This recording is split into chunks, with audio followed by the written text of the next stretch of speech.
Lunghi giorni e piacevoli notti, sono Roland The Shine e quest'oggi vedrai le creature più utili se hai appena iniziato il gioco o se ti ritrovi bloccato nelle fasi iniziali del gioco.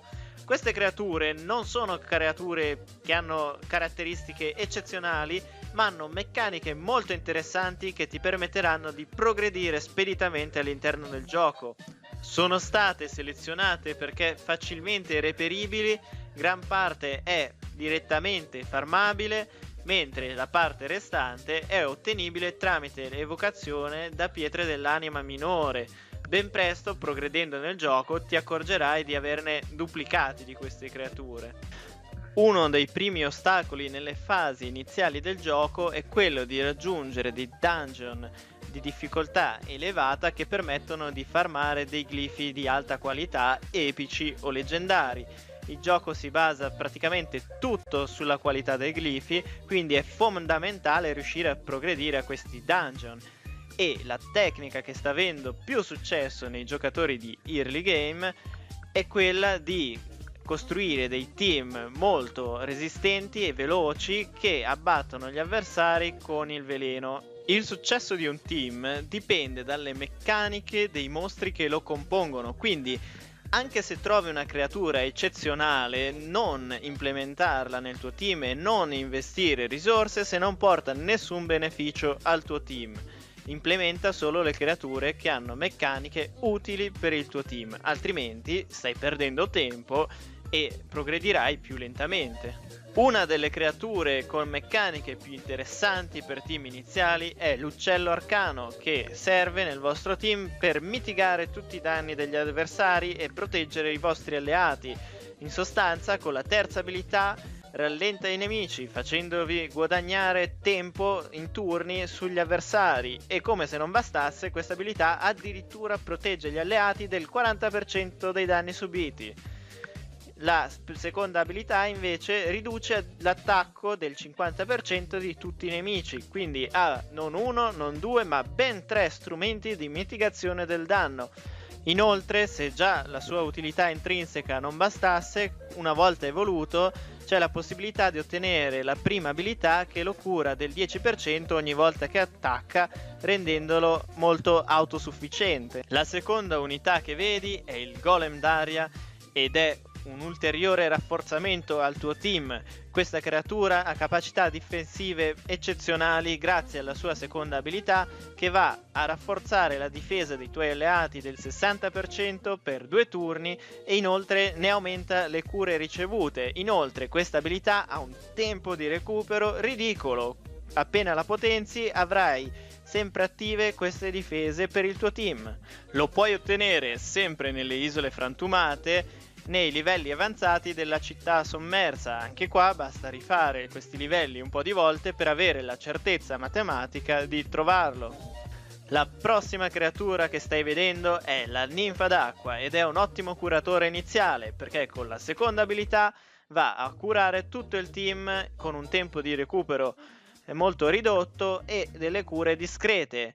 Poi con la terza abilità fa anche della mitigazione del danno accecando i nemici. Un nemico accecato può attaccarti solo col 50% delle probabilità. Puoi ottenerla direttamente nel negozio, nella sezione creature, utilizzando i frammenti che accumuli nella torre delle prove, oppure con le evocazioni dalle pietre minori o epiche.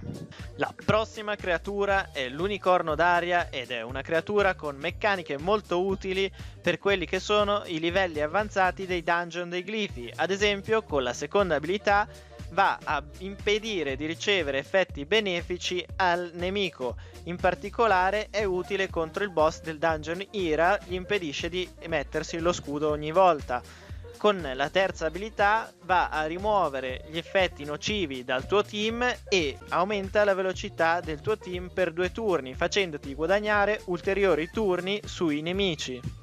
È ottenibile unicamente dalle pietre di evocazione minori o epiche, ma la cosa positiva è che serve solo nei livelli un po' più avanzati dei dungeon, quindi una volta che li hai raggiunti probabilmente l'avrai anche già trovato. Sei arrivato fino a questo punto del video e finalmente vediamo quelli che sono i mostri che fanno danni. Basta mostri di supporto, abbiamo capito, ci vuole la difesa, il damage mitigation, ma adesso vogliamo farli noi questi danni. Nei team iniziali il modo più sicuro per fare i danni è tramite il veleno, che ha un danno fisso e non dipende dall'attacco, quindi puoi buildare le tue unità di attacco in maniera difensiva. In questo modo diventano molto resistenti e non ti muoiono durante i livelli. Vi sono già a 2 stelle ben 3 creature allo stato attuale del gioco che assolvono bene questo ruolo. Una di queste è il Genio di Fuoco. Con la terza abilità, oltre a avvelenare tutti i nemici, ne riduce anche la precisione, diminuendo le probabilità che subisci effetti negativi dai nemici. Inoltre, con la seconda abilità va a ridurre l'attacco e la difesa di un nemico, quindi ha meccaniche interessanti. Ha lo svantaggio di avere l'elemento più sfavorevole per il dungeon ira. Ha anche però un grande vantaggio, che è quello di essere ottenibile direttamente nei livelli avanzati nel deserto del Colosso, sempre nelle isole frantumate.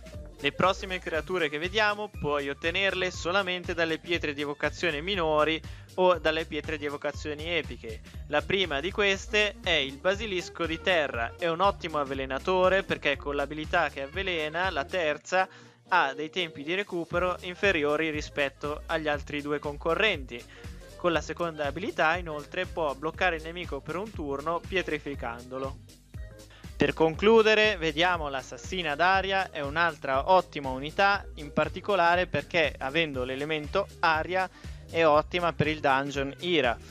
Le sue abilità hanno tempi di recupero un po' più alte rispetto a quelle del Basilisco. Vediamo che la terza abilità, che è quella che avvelena, ha 6 turni, quella del Basilisco 5 di base, però è compensata dal fatto che ha una velocità di base più alta di quella del Basilisco. Il Basilisco ha 68, lei addirittura 80 di velocità di base, che è molto alto per una creatura a 2 stelle, e inoltre la seconda abilità le può dare ulteriormente velocità e riduce la velocità di un nemico. Per quanto concerne la scelta dei glifi, tutte le creature che abbiamo visto hanno bisogno di base, velocità, vita e difesa. Inoltre tutte le creature che applicano dei depotenziamenti, veleno compreso, hanno bisogno un po' di precisione. Mi auguro che questo video sia stato di tuo gradimento. Io ho dovuto scegliere di usare un tempo abbastanza ristretto, quindi tante informazioni sono state omesse. Se vuoi aggiungere qualcosa nei commenti, volentieri. Se hai delle domande, scrivi pure. E se hai qualche suggerimento per i giocatori novizi, non vediamo l'ora di sapere la tua opinione. Se vuoi condividere appieno la tua esperienza di gioco con tutta la community italiana, ti invito a venire sul server Discord in descrizione, dove ogni giorno mettiamo nuovi contenuti apposta per te. Ciao!